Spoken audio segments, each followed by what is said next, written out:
This is the Home Tech Podcast for Friday, June 4th from Sarasota, Florida. I'm Seth Johnson, and welcome to the Home Tech Podcast, a podcast about all aspects of home technology and home automation, all that good stuff.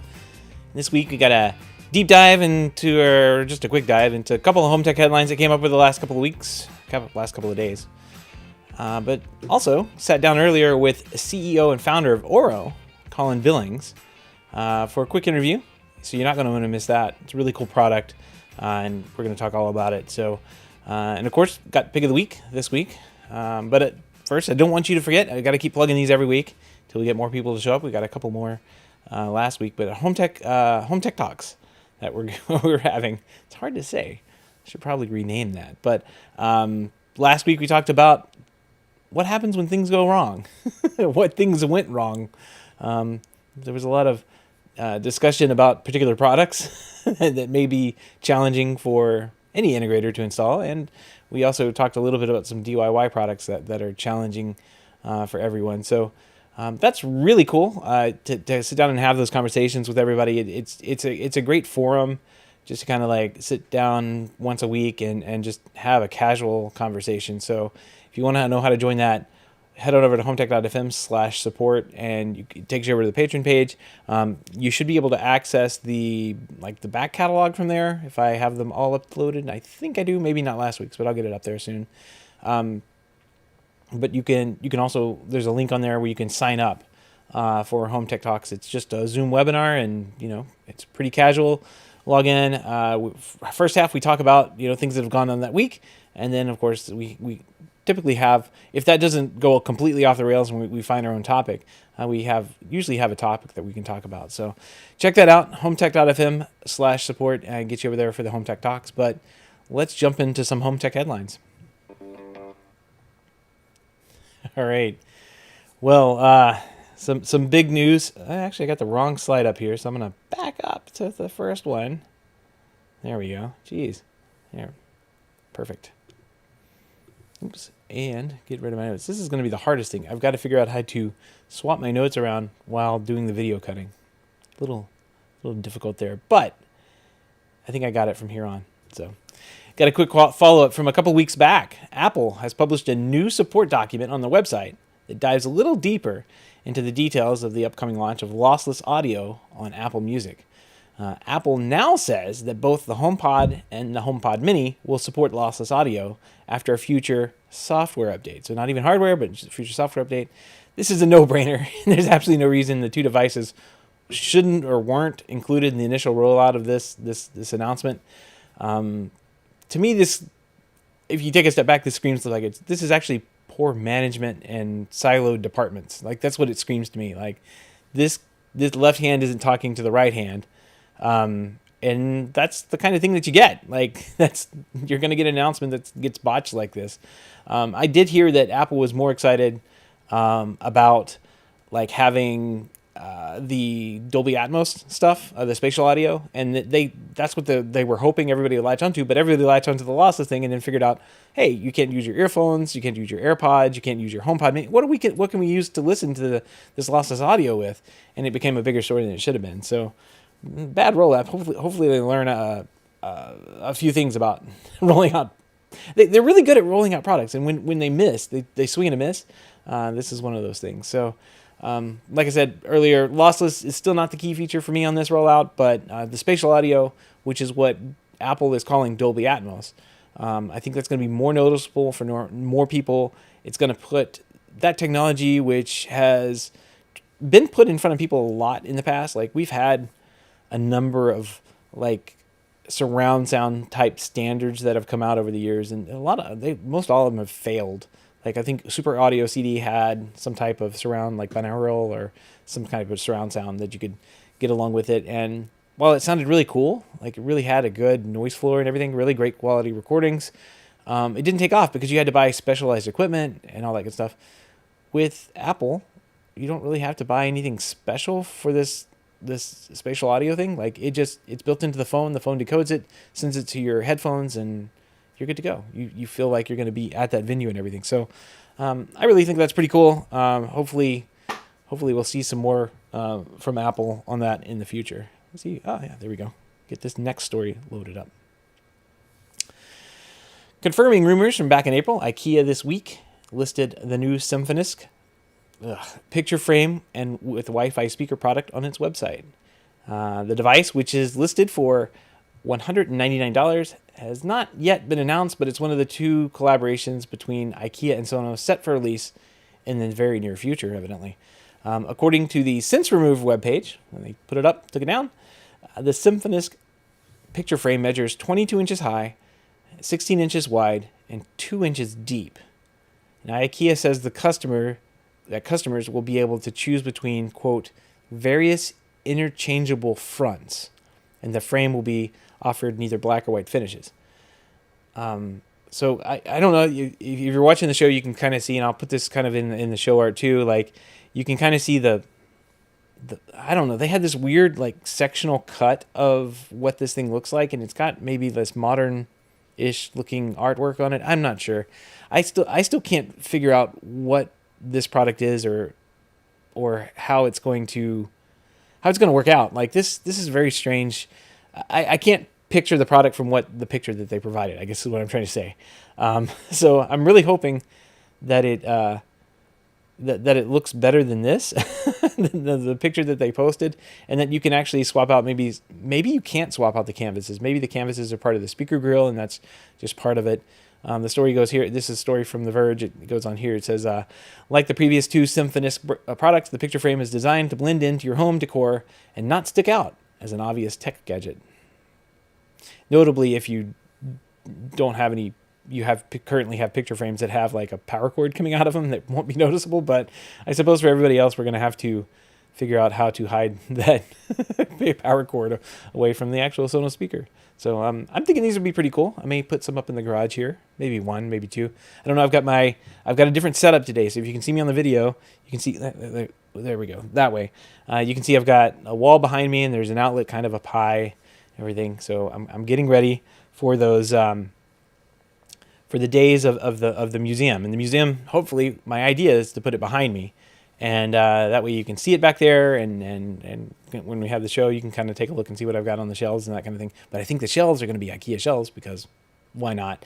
But also I can put in one of the little Sonos shelf things and have a speaker in there. So I think that'll be kind of cool. Moving on. Well, I'm going ahead and I'm playing this audio a little bit too much these days, but I'm going to have to play it. In a story that has gained absolutely no attention whatsoever anywhere else, 7Hugs, the maker of the little touchscreen smart remotes, is officially calling it quits after just a few short years on the market. An email sent out to customers said the company was shutting down operations that, quote, due to market evolution, we made the difficult decision to discontinue the smart remote. All sales and manufacturing for the Smart Remote X, and the Smart Remote U have stopped, and the warranties and support will continue through 2022. And after, I think the date was in June, your remote will just not function at all. So rest in peace, 7Hugs. You got the horns playing. Pretty sad. I actually have one of these, and it's a good product. I really like the effort. This was a Kickstarter project from way back, maybe like 2015, 2014. I know we covered it on the show a number of times. We had Simon on the show back in 2016. I want to say it's in the hundreds. You'd have to go back and insert. I'll put a link to it in the show notes. Maybe like 110 or 115, somewhere in there. We had him on the show to talk about the release of this product, and I think it was a couple of years before it even started shipping from them. So I really did like the effort. I never had it controlling much more than like an Apple TV and a little crummy like LG TV, just to kind of test and play around with. But it was well made. But honestly, the lack of buttons, that's what got me. I could pick it up and I could use it, and it was kind of neat. Like on the Apple TV, when you went to a section that had a keypad input, like the remote, you could turn it sideways and it had a keypad. You can type in, on the screen. Unfortunately, without all the buttons and everything, it was kind of hard to use. But a nice solution for some people, I'm sure. Had some pretty innovative features. They had some they had a little discs that you could put up around your room and it would triangulate what you were aiming your remote at and try and control that device. So say you had you put up the sensors, you had a TV entertainment system over there. When you pointed the remote at the TV, it would start controlling that. But when you pointed it over to the light to your right or left, it should control that light. So really cool features, cool product overall. I'm not sure. So this kind of brings in an extended conversation about the downfall of like Logitech Harmony now. Like they're shutting down 7Hugs. Like where do you go if you need a universal remote? And we talked about this in one of our home tech talks a while back when we were talking about all the Logic to Harmony stuff that was going on. And the question that came up was like, do you even really need one? CEC with the new HDMI 2.0 stuff has gotten a lot better. They seem to have fixed a lot of the issues that came with, like, as an integrator, I would go out and I would be like, turn off all the control, turn off all CEC. Like it was just something we did because it always caused problems. You know, you'd have a DVD player that got kicked on randomly, and all of a sudden TVs would light up around the house because all those CE signals would just go through and propagate and go to all the TV. It was just weird. So we turned that little ghost creation off. But if you just got like a standard room with a newer TV, a Roku, Apple TV type device, you may not need to have a universal remote. I think you would know if you need one. So the question is like, where do you go from there? I've got a link to the Wirecutter article from the New York Times about what's the best universal remote. And they recommended one I hadn't really heard of before. It's called Sofa Baton, which sounds like someone used a thesaurus to generate a name for their product. Like, what can I use besides couch and remote? And they just used the Microsoft thesaurus on it to figure out what they could rename their company to. I don't know. Very strange. But I don't know. Like, it looks like it works with IR and Bluetooth. So if those cover your needs, maybe it's something to look at. Cavo's still around, and evidently it was actually in this article. It was in extremely limited supply, they said. Like, you can't get them anywhere. So the article mentions it in the footnotes and says they may also not be long for the world. So I really don't know. I think Cavo had the best idea overall. Like, it was just like, you want input 0? Here, we'll give you input 0. We'll make a whole device dedicated for it and a whole remote and ecosystem around it.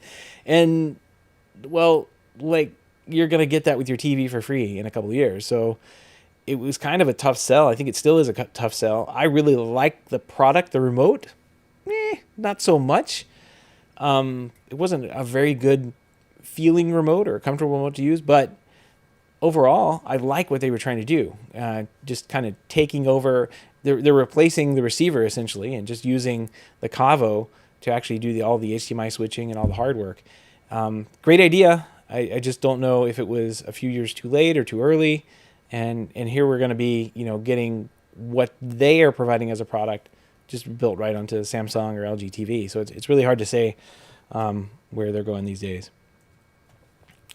All right, let's move on here. Next one.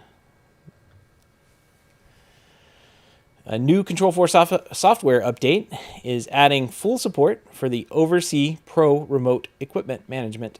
It puts the Oversee software on all Control4 EA and CA series controllers. So that's pretty cool.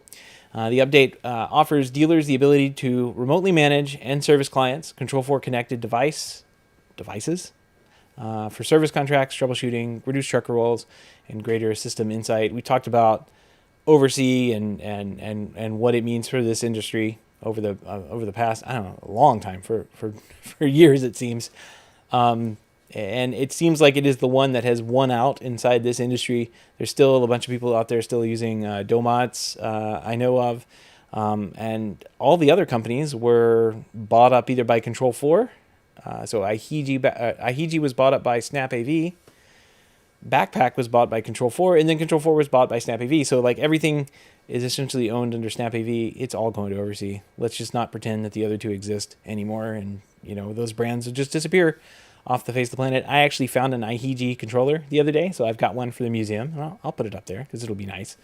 But this is just one. This is nice. This seems like low hanging fruit for Control 4 and Snap AV to do. It's definitely what I would think is Snap AV's biggest brand, along with Control 4, and merging those two together. This just makes sense. And Snap AV is committed to getting that overseas software into everything they own. They own Control 4, so now that they have that in, it's just another check box off that list. What I think this is, to me, this marks a milestone in what Control 4 and Snap AV are doing. They were both pretty big companies, like they're both pretty big ships, and it takes a long time to turn those ships, especially when you have an acquisition. So what were they acquired probably a year or two ago now? We saw like it probably takes a year to kind of move people around and get everything lined up, like change personnel out, that kind of thing. And then it takes another year to kind of get projects on the board and working on. Not to say that Control 4 hasn't released anything, but now I'm starting to see a lot more come from Control 4 Snap AV, and I think we're going to see more faster development out of them once they start firing on all cylinders. It's just taken them a while to get Control 4 out of being that public company into private hands and swap everybody around, swap management around, and get on to new things. So it's pretty neat. Other quick notes on this update. It's got a bunch of like dealer-centric tools in it for troubleshooting, which I love. So they've got like a Zigbee health dashboard and stuff built in where you can kind of get an overview and figure out if something's wrong with the Zigbee network, which is what Control 4 uses for their lighting and stuff like that. That's really cool. Zigbee is kind of like this nebulous thing. We've had the ability to kind of get in and see like signal levels and that kind of thing for a number of years now, but anything they can do to make this easier is the better. Like I can remember kind of going back to the HDMI conversation we had earlier, when you in the olden days when you had an HDMI issue, there wasn't much you could do. You could just try and swap out cables. You could try swapping out the equipment. There was really no way to get in there and test what was going on and what's actually making this problem worse. Now you have HDMI testers, and most dealers can get access to one that can generate 4K signals and that kind of thing. So having the tools is essential to somebody who is being paid to understand why the system is broken. So anything like this, I absolutely love. For them to have this is also another bullet point on here for giving dealers an easier way of accessing and downloading logs that are on different devices without being connected to the same network. Again, all goes back to troubleshooting. These are all great updates in my book. Not so much for the end user to see. Like there's not much there, but I don't know. To me, this is for tech. This is what we need to actually do our jobs correctly, right? This is if somebody's paying you to show up to their house, and they say, "Well, what's wrong with my system?" And you're, I don't know. I can't pull the logs from here. I'm gonna have to drive out to your house. Maybe you'll be able to solve that through oversee over the wire and get it fixed before you need to roll a truck out. Or if you get on site, maybe you can use the Zigbee dashboard here and figure out something while you're playing around with the devices on site. So all good stuff. Just glad to see them put this stuff in, but also like I think this is one of those milestones for Control 4 and Snap AV. Seems like the first big initiative that they put two of their big products together, and I don't think that should go unnoticed. I think that's a big, like I said, big milestone in those two companies coming together.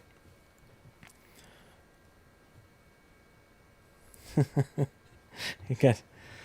All right, I'm gonna pop over here. Let's see. All right, so all the links and topics we discussed tonight can be found in our show notes over at HomeTech.fm/353. Trying to remember that number there. And don't forget, you can join us in the chat room live Wednesday, starting sometime between 7 and 7:30 p.m. Eastern. And with that, I do want to kind of jump into an interview here that we had with Colin Billings. He's CEO and founder of Orro. It's a really cool. This device is really nice looking. I mean, it's a Decora, a single gang Decora light switch / dimmer. That's just got a lot of smarts built into it and is more useful than most smart outlets. And we talked a lot here, and I'll let the interview speak for itself, but one of the cool things they're doing is using AI to augment the smart intelligence that are in kind of this regular dimmer, and making things more intelligent, making things more automatic. So I think that's a really, really cool plan. So without further ado, here's Colin Billings, CEO and founder of Orro. Hey, Colin, how's it going? Thanks for joining us. Hey Seth, thanks for having us on. All right. Well, Colin, you're the CEO and founder over at Orro. I guess before we get started talking about Orro specifically, let's talk a little bit about you, how you got into this industry, and what brought you into developing a product, a smart home product like Orro. Well, Orro, getting started on Orro and working on Orro really was a sort of a solution or a curiosity of a personal experience. I was in 2014 having a huge difficulty with sleep, and I was trying to figure out different ways to sleep better, buying things on Amazon and everything like that. And I got recommended a computer program called Flux for my computer, which adjusts the brightness and color temperature of your screen based on where you are and the time of day. And I started sleeping better. And that was kind of my first clue of how important light was to how we feel throughout the day, whether it's having energy or feeling ready for sleep. And that was really sort of got me onto a hobby, which was trying to build a Flux-like experience for our home in San Francisco. And I thought at the time, this was in 2015, that you should be able to do this with smart bulbs and maybe a server running some rules in the closet. And I quickly learned that really wasn't where the technology was. And it really sort of put me interested in sort of how how lighting in general is being managed as it became more digital. And that's really where Orro came to be, was first and foremost a picture about how lighting could actually be a seamless part of our lives. And that ultimately ended up being a system built around light switches, which is Orro today. Right. Very cool. Very cool. Well, it's a neat product. I have to tell you, I was putting together our show notes that we're talking about today. I was putting together like a list of questions for you, and I was reviewing the website. And my wife snuck up over my shoulder this morning and asked me a question, and she said, "Hey, what's that?" I said, "Oh, it's Orro. It's a little smart. It's a smart device.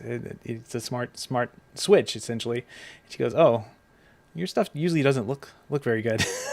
So, yeah, stamp of approval there. But go ahead and tell us a little bit about Orro, the design decisions behind how it's made, because it's a unique design in that it's basically a touch screen that fits into a Decora switch space. Yeah, well, what we're trying to do at Orro is really create a unified, smart home system that brings, wellness-oriented smart lighting, home control, energy efficiency, and home monitoring all in a single package. I think what it sounds like your wife was impressed by is that we've started all of this from a human-centric design approach and figuring out what people really want and how they want it to work in their homes. And that is, I think, what has really distinguished Orro. One is that we've taken a sort of invisible as much as possible approach to what we do, right? We really don't want you to see technology. I don't think anybody cares to see technology. They just want to live with the benefits. Yeah. And so that's resulted in us finding the light switch as really one of the most seamless ways to build these types of experiences into any building and into your home. So the Orro system is really, both software and hardware, but at the hardware element, it replaces light switches or goes where you would install a normal light switch. And the current, hardware that you see today, which is the core of the Orro system, is our first product. And that really combines the human-centric lighting and home control value propositions into a single product. So first and foremost, when you install Orro, you really never think about your lights again, and you have perfect lighting for every moment of the day. We're using multiple sensors like motion sensing and sound sensing to understand how you use your home and learning how those different patterns reflect on your preferences for lighting, and just do that automatically. So whether you're walking down the hallway at 9 a.m. or at 1 a.m. in the morning, you're just getting the amount of light you need or want, not just what most other systems do, which is maybe turn the light on or not respond at all. But then on top of that, there's a touchscreen, and that allows Orro, once it's controlling your lights, to then become a place for controlling other things in your home. And so you can connect your locks, your doorbells, your thermostats, really all of these really core smart systems of your home into Orro and control it from anywhere, whether it's a light switch, whether it's through voice, whether it's from our mobile apps. It really unifies the home into a simple and easy to use system. Sure. Yeah. You can. You can see that the web page does a really good job of showing that off. The things kind of like slide in and out of it. You can see all of the little, I don't know if you want to call them apps or something. I guess everything is called an app these days, right? But Yeah. there's different little interfaces that you can go back and forth to on each individual slider. But let's talk about the equipment real quick. I did notice one thing that you have thought of that a lot of light switch companies, for some reason, kind of skip over is kind of the aspect of like wiring in for 3-ways and 4-ways and that kind of thing. It looked like from what I was reading that you guys have thought about how this works, and the Orro switches themselves are compatible with that 3-way and 4-way lighting. That's right. You can basically use Orro with any, N-way compatible circuit, right? And so that means whether it's controlled by 2 light switches or 5 light switches or however many you have, you can use Orro. And so you wire it in with a parallel wiring, and then the Orro switches actually talk to each other wirelessly, and sort of virtually control that. And one of those is actually controlling the load, right, for the power to the light. And then the rest of them are really relaying information back to that main control from a lighting control perspective. And all in sync. So, if I walk past the light switch, coming out of the hallway, I'll turn the light on and then I can walk over to the one by my sliding glass door and turn it off, and they all work together, whether that's just a simple 3-way or more complicated.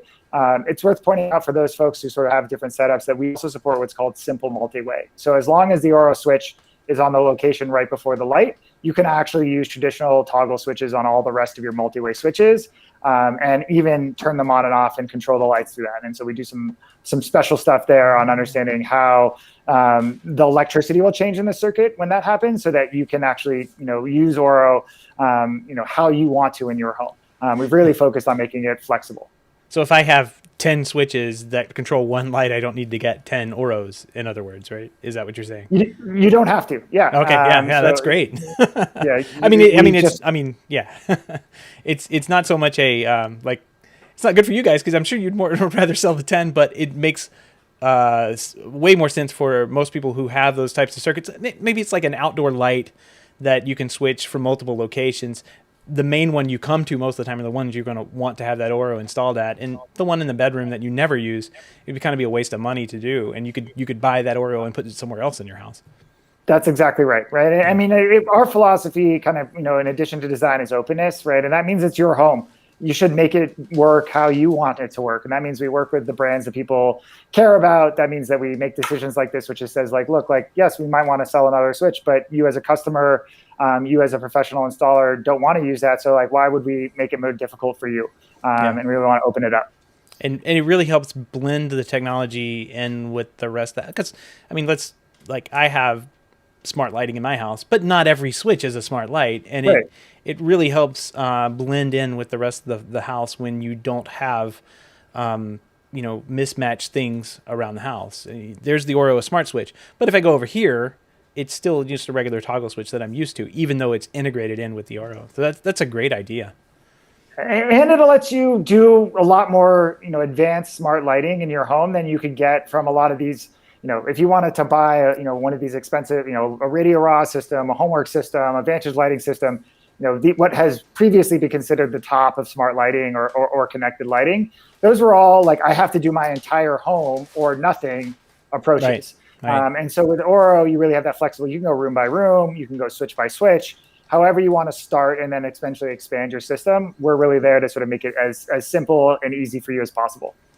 So I on the installation level, if I go to your website there, buy an Orro or a pack, because I noticed you sold them in packs and you can actually get them less if you buy them in like a 5-pack or something. If I buy that, what is the unboxing experience? What does it look like when I pull it out of the box and then I'm ready to install it? Yeah, you open the box, you're going to see something that looks like a light switch but feels like a smartphone in terms of quality of build and everything else. Like, it's obviously an electronic device, but it runs as a seamless replacement for a traditional light switch. So when you flip it over, you're going to see 4. We designed a connector that allows you to just push the wires in from your wall instead of having to deal with wire nuts or screwdrivers or any of these other things. But the installation is really just like a normal light switch. Turn off your power for safety. Disconnect your old light switch. We work with 4-wire junction boxes. So that does require a neutral wire. You plug those exact same wires that were connected to your previous switch into Orro, put it back in the wall, flip your breaker, and then set it up with a mobile app. So, it's really, just like any connected product, you're going to do something with an app, but ours is super minimal there. And all you're doing really there is sort of making sure that we know what type of light we're attached to so that we dim it appropriately and optimally for you, and then connecting us to the network so that we can do software updates and otherwise. Right, and also integrations with other devices. I'm sure you need Wi-Fi for that as well. It's not a control like inside. Not everything is contained inside that Orro piece. So and not every other device could talk to you if it tried. Like there are plenty of devices that only talk to cloud for integration. So what does that process look like there, and what devices are you compatible with? There's quite the list on your website. Yeah, so we sort of try to work with everything that matters for most home consumers, right? And so, we're not trying to integrate, the most obscure thermostat possible. We're working with Nest, Honeywell, Ecobee, right? And it's sort of true for all of the different what we call skills. And so we have, climate, so control your temperature. We have access, so connect your doorbell and your connected locks. We have media control, so things like controlling your Sonos speakers and what's playing out of them, through to a set of other integrations with other smart home devices, both devices in your home that you want to control, but also things you might want to connect them to, like Alexa or Google Assistant. The only things that you have to do in order for setup is, obviously most of these require a Wi-Fi network connection, right? We can't talk to Sonos without having a way to talk to them. And so, you need to have that sort of wireless, infrastructure in place. A lot of them, if we can go local, we'll go local. So Sonos, for example, talks directly to your speakers, not talking to the cloud. Other companies like Nest, for example, you can only talk to them, via the cloud. And so we try to go local where we can. We think it's better for everybody to be able to do local. We hope more people do local, but we make sure that you can do all of these things. You open up the mobile app, you go to a section for integrations, you pick your integration, like, hey, let's say, Ecobee thermostat. You just authenticate, directly from the mobile app with Ecobee, and then it appears on your Orro switches. And then you have a full set of customization. So we call what appears on the Orro switch a face. And you can go to any individual Orro switch and say, hey, I only want my thermostat on this one in addition to my lighting, or I want 5 faces on this one. You can completely customize that and order that how you want from the mobile app on iOS and Android. It's extremely flexible from the world I come from, where it's hard buttons. And how many hard buttons do you want? And once they're there, that's pretty permanent. It's not, you can reverse it, but it's costs money every time you do it. This is very flexible in the fact that you can just set what you want. When I was getting started in the industry, I was absolutely shocked. Like I almost fell over when I learned that when they're like installing these physical keypads, they leave them blank for like 3 or 4 months, right? Because you don't know what your scenes are going to be, right? And how you're going to live and like what that is. And so then you have to pay your installer to come back again and actually program your scene and then engrave your keys. And so I just sort of felt like that was an anachronistic component of the world that, with a touchscreen, we're able to sort of break up. And so now you can create scenes, whether it's for one room or your entire home, just from a mobile app, and it appears immediately. It seems more like it should be in the future, right? Yeah. And we hope that sort of digital sort of surface becomes a lot more than just even what it is today. Right. You've got a lot of future forward-looking things here that I do want to get to, and we're edging into software. But I've got to ask, because I wouldn't be a proper integrator, I wouldn't be a proper developer, I didn't ask if there's any kind of API or SDK for third-party integrations to bring in product to integrating directly with Orro. Yeah, so again, on the openness front, we just launched, it's in beta, invite only for Orro customers. I'm losing my lights. I should put them in my office. A local API, right? So you can control all the lights, you can discover all the Orro light switches, you can understand their state, you can actually even pull sensor data from that. So we're telling and alerting people that are using the API, hey, there's presence in your living room right now, or there's now presence in the master bedroom. That's cool. And that's, so we really think that you're installing these sensors, it's not only for us, it's for you too. And so our pros are really starting to take advantage of that. And so you can really sort of, for those people that are helping, either doing it themselves in like a home assistant sort of world, Right. or people that are help setting up similar types of systems where there's sort of if-then statements, like, "Hey, raise the blinds when presence is detected in the kitchen." Those are not captive to us. We share them with everybody. Nice. Yeah, that's very cool. That is and okay, so now we've got to talk about the difference between and you have this on your website, but I definitely want to touch on this. You guys have programmed almost like some AI into the switches here, where when they detect presence, they can actually act on that later on. So I'll give you an example, and this may be a bad example, but from what I've gotten from the website, if you're in a room every day at 5 o'clock and have the lights at a specific level, Orro remembers that and automatically does it and adjusts the light for you at that specific level later on. And so you don't ever have to really interact with the light switches anymore. That's really cool. That's right. Like one of the best examples that kind of to explain like kind of how this works is like just talking about my morning. So I'm an early morning person. I'm up usually between 4:30 and 5, and it's dark, right? And Right, so right. Oro is turning on just a little bit of light in that morning, so I can make my cup of coffee and I can get down and start writing on my email or whatever I'm going to do first thing in the morning. And if my daughter doesn't wake up between then and 7 a.m., that room is actually getting brighter, and my needs for light are changing. And Oro is automatically sensing those changes, understanding what it's learned about me from my preferences, and changing the light. And if I were to stay in that room until there's enough natural light, it'll actually even turn off, right? Because it'll say, look, like we're not going to add any more here, and we're just wasting electricity by being on. And Wow. so really Oro is in sync with both your activity in a room and the amount of light that's either possible from the lighting, the lighting sources in that room, or natural light, and mixing those things back. And think about having a lighting engineer for you all throughout the day. Right, right. Yeah, this is something you touched on a little while ago when we were talking about engraving, and what I called and what I've called for most of my career lifestyle programming. And it's something as a programmer, when I went back into somebody's house to programming their lighting scenes, I had to guess at. It was shooting in the dark, and sometimes. Most of the times I'd get it wrong, and I'd get a phone call and say, "Hey, this light's too bright for us. It's 8 o'clock at night. Can you knock it down some?" And I'd have to remote in or come back and fix that. But this product, and with these sensors and the feedback mechanisms that you've programmed into it, looks like it tries to learn that lifestyle programming from the end user, and that's really smart. I mean, what we were really surprised early on when we were sort of developing and doing the R&D on this was that, people, they don't like to sit in rooms where the light's not right, within Right. probably plus or minus 10%, right? So if it's off by, let's say, you want it at 75 and it's at 50, people change it, right? So you got a really good signal when around people's preferences in the early days, right? And so, after about 14 days, we see most of our systems go to roughly 80 to 90% autonomous decision making around the lighting. So that means you're really not interacting with your light much at all.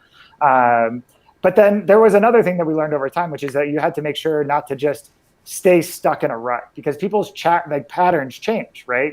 Like it goes Mm-hmm. from summertime where your kids are running around and going to camp and life is a certain way, to school's back in the morning and everybody's up at 6:30 in the morning and out the door at 7, right? And so like we actually had to build in and learn how to do this where it sort of adapts with your life, right? So the first time your patterns change, we may not know, but really soon after that pattern has started to reestablish a new direction, we're catching up really quick. Yeah. And so that I think is kind of what the home needs to be, right? Like connected home is really about remote control. Like I need to think about it and I'm going to pick up or talk to something to turn it on. Whereas like what we really want is the home to sort of be supportive of what we're trying to do right now. And there's a lot of information about how to do that if you're just paying attention to the right things. Yeah, yeah. I'm glad you mentioned families, because there's a lot of companies that develop product. I hold my favorite remote to hate up right here. That develop product for maybe a single person that lives in a San Francisco apartment, and they don't think very much past that use case. So it's very nice to hear someone. It's refreshing actually to hear somebody talk about how a technology piece could adapt to a family's changing calendar. Because boy, have they ever over the last year. And I Yeah. don't think any programming that I could have come up with and stuck in at the end of 2019 could have lasted all of 2020. That's for sure. Yeah, it's been really interesting. So I've got a 2.5-year-old daughter at home, almost a little bit older than that, and her bedtime right now is 8 p.m. And so if you actually watch our house, like the lights in our house will actually start to dim down because we started like trying to help her go to sleep, and they'll go down to a low level from about 8 to 9, which is when she's like hopefully in bed, and not always in bed, but hopefully Yep, in I bed.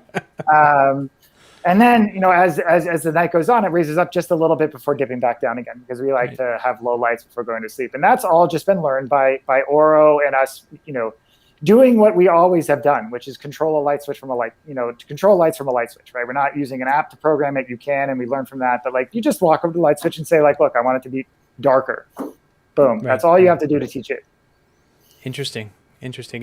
And so the sensors that are in each individual Oro, are they, if I have multiple around the house, do they all work together as part of that AI type system that you have set up? So we're working on pushing into more and more in that direction. So right Hmm. now, most of the sensing. So there's a motion sensor. We detect audio through a microphone, which is like, hey, I'm sitting and watching TV. A motion sensor is not going to see anything or see any signal. So we need to sort of combine that to get a better sense of whether you're there or not and what activity is happening. Yeah. Is on a space by space basis, right? So like you create your own home, topography, right? And the switches that are together are sort of contributing to that one space. But now we're starting to look at ways that we can say, like, look, like when we see Seth get up in the middle of the night and he walks down the hallway, we know that he's probably going to the kitchen, right? Like 98% of the Right. time when this happens, you're going to the kitchen. And how we can sort of start predictively initiating lighting for you through your home. So, that sort of future scientific, whatever sci-fi version of that, where it just like lights up as you walk along, is something that's totally possible now. Yeah. Yeah. And we're really excited about kind of opening up that.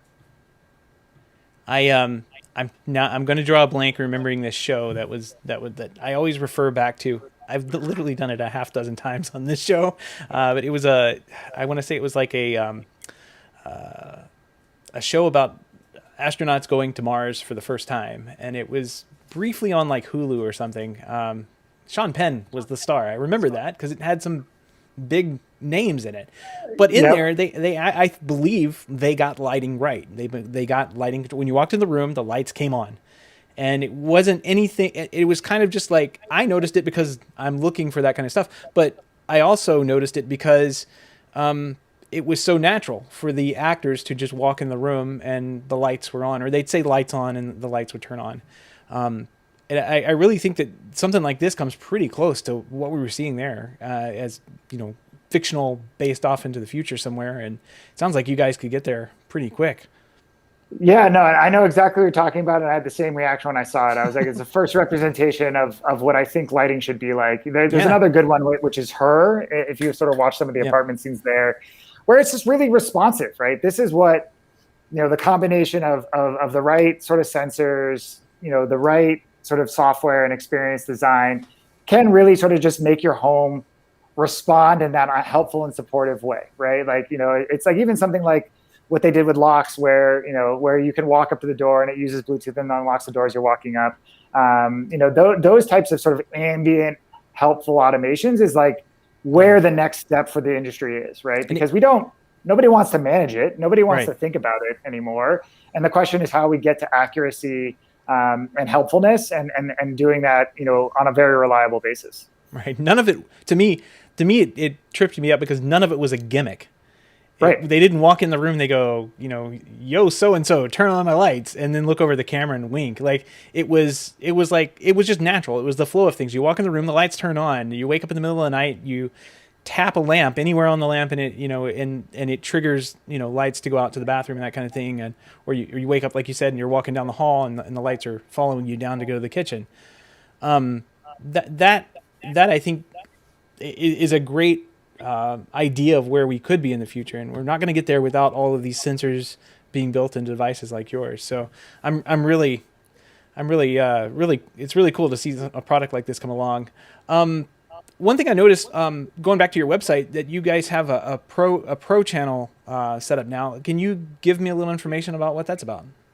Yeah, so we've been for the last about year and a half focusing more and more on our work with professionals, and that ranges everybody from homeowners, I'm sorry, home builders to your professional installer, and really what I think we're all part of it as an industry right now is a massive growth of the sort of mainstream interest in smart home.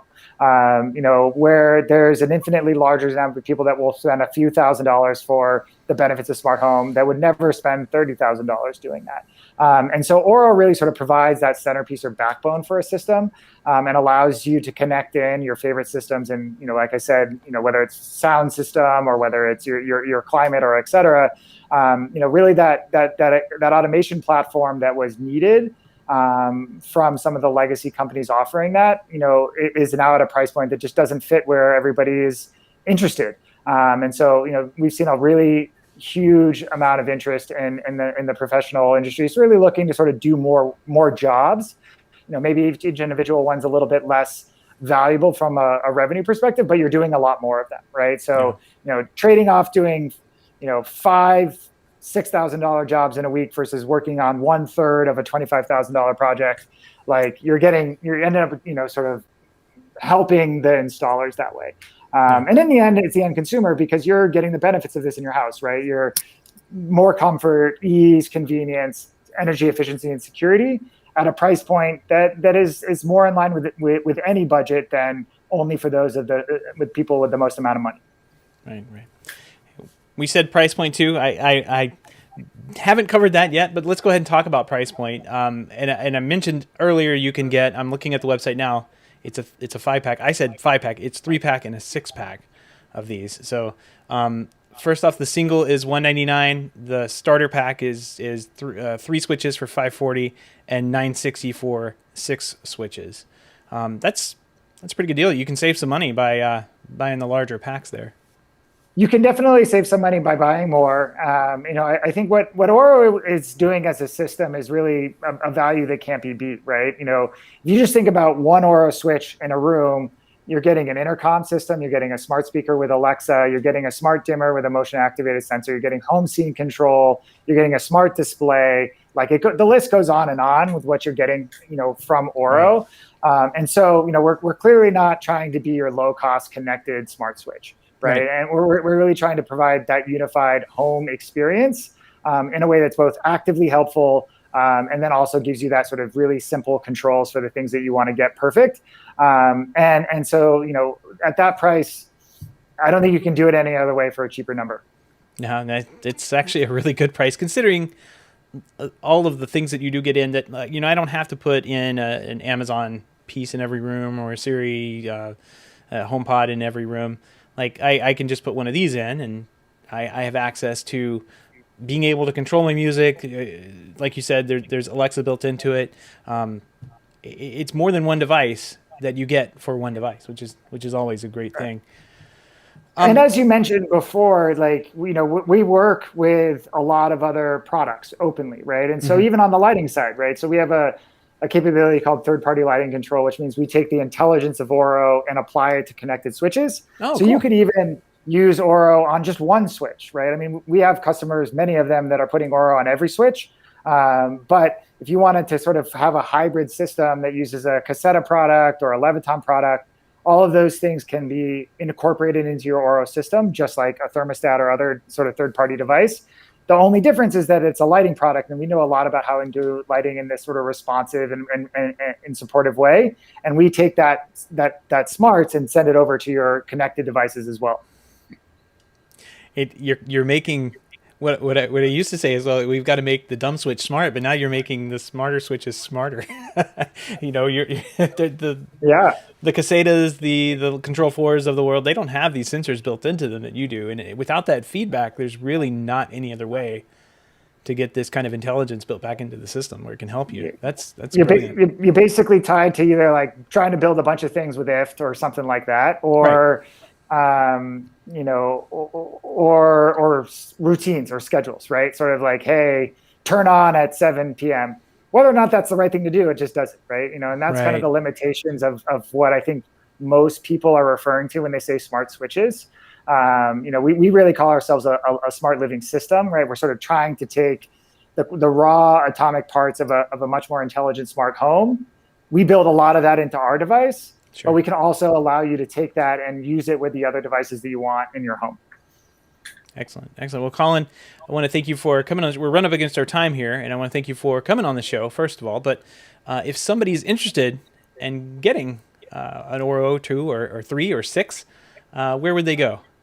You go to our website, which is www.getorro.com. And if you're a professional installer, home builder, just do that same URL/pro, and you can find out how to connect with us on our trade programs.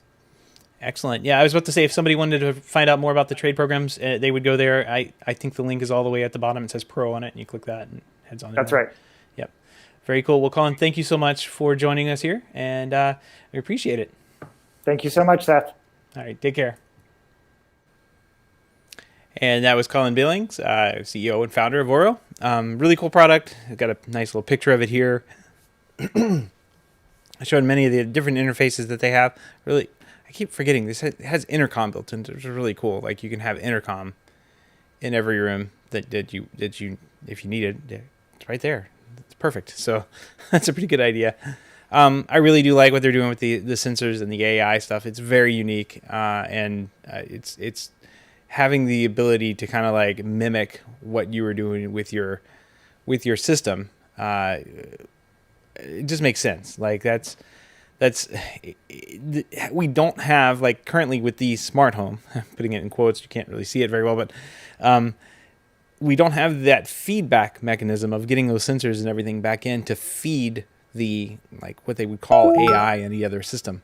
With these sensors and everything, what they'll be able to do to train these devices to work correctly, it's going to be huge. So it's very, very exciting, very cool product. Very, like I said, very good looking product too. And I know that they have a bunch of stuff on the horizon too. I talked to Colin a little bit after the show. He shared with me a couple more things that they're hoping to do.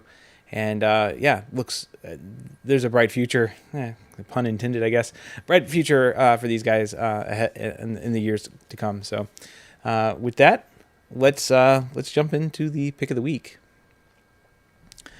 And got a different one here. I saw this Eufy, which is a brand that we talked about in the last couple of weeks. It's Anker's smart home brand. So Anker, Anker. They're known for, I probably have a half dozen Anker chargers laying around. They make pretty good chargers. They have the Eufy line, and a couple weeks back they had a problem with some of their, like, 700 of their cameras, of all the cameras, or their clients' cameras showing up on other people's devices, and not a good security thing to have happen. It sounded like a bad deployment. What impressed me was how quickly they fixed things and how upfront and open they were about it. A plus in reacting. Mistakes happen, and those are forgivable. What wouldn't be forgivable is if, say, you created a smart home product and didn't communicate with your customers while your system was down. Cough, wink. Like that's probably unforgivable. So, but Eufy seems to be pretty good, and they came out with these. They announced these new solo cams. Didn't bother covering them in Home Tech headlines because I thought this was actually pretty cool. They come in 1080p and 2K resolution. These are wireless cameras. But what I liked about these were they were designed to have both local storage and they could connect to the cloud, but they don't need a separate hub. So it's just kind of a standalone device. You can get on there. It's got, all the cameras have 8 gigabytes of local storage, which Eufy says can hold 2 months of video. And it says you can get 4 months of battery on a single charge, which is kind of cool. So these are wireless, completely wireless cameras. And I'm thinking, like, 4 months, that's incredible, first of all. But I can't tell you how many times in the past, 10 years ago and moving back, I was approached by somebody developing a building or developing a house, and they wanted to have, like, a security camera up to see what was going on at the house. This is it right here. And these things start at like $100. So there's a 1080p E20 out mid-June for $100. Solo Cam 2K in June for $129. It looks like it stretches all the way to August for their S40, which is their 2K camera. It goes $199. So it's going to be a little bit before all of this stuff hits the market. as you should be expecting with every electronic piece out there right now. Things are tightening up. They're getting very, very tight. We're starting to finally see stories about it in CE Pro. We've been ringing this bell here from the beginning of the year, but you're finally starting to see stories about things getting tight, and lots of posts on forums about people not being able to find receivers or anything like that. So we've got a ways to go, and it looks like we've got a little bit further. But in the meantime, maybe grab one of these little cameras and see how well they work for you. I think it's a pretty cool product. Honestly, it seems like it's got a lot going for it. And like I said, I can't remember how many times I was approached in the past about setting up some type of camera. That they had Wi-Fi at the job site or something like that. They just wanted a security camera up. There you go. $100 later, $200 later, you're good to go. And if you have any feedback, comments, picks of the week, or great ideas for the show, you can reach out to us at HomeTech.fm/feedback and fill out the online form, or email feedback@HomeTech.fm. And I want to give a big thank you to everyone who supports the show, but especially those who are able to financially support the show through our Patreon page. If you don't know about the Patreon page, head on over to HomeTech.fm/support to learn how you can support HomeTech for as little as $1 a month.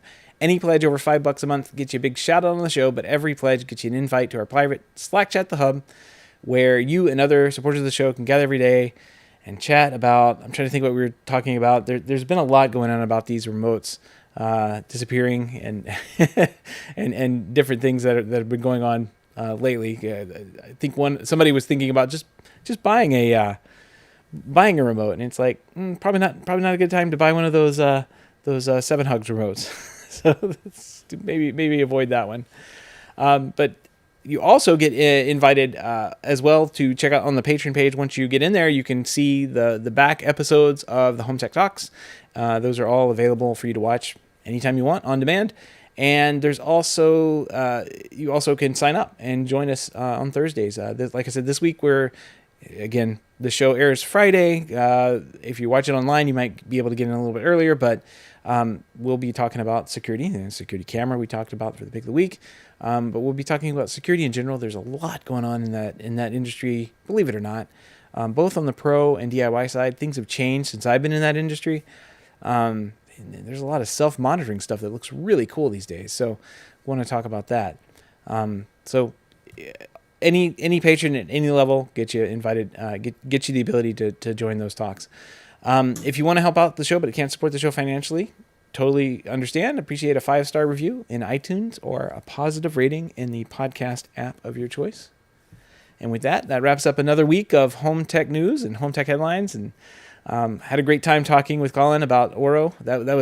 It's a really cool product. I think I'm gonna have to pick up a couple of those, put them in a couple of key spots throughout the house, especially knowing that they have the ability to talk to other smart switches, which I already have and have installed.